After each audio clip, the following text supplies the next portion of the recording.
Ուշադրություն դարձրեք, 2018-24 թվականներին Հայաստանի տնտեսությունը աճել է,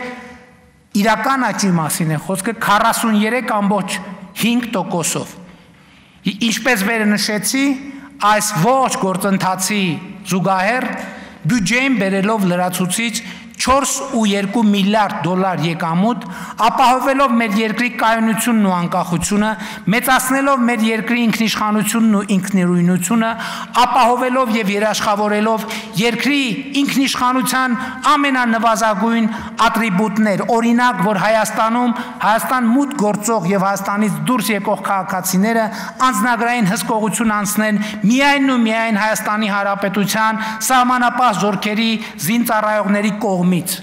Ճոխություն, որ մեր պետությունը 33 տարիների անկախության շրջանում իրեն այդպես էլ չէր կարողանում թույլ տալ։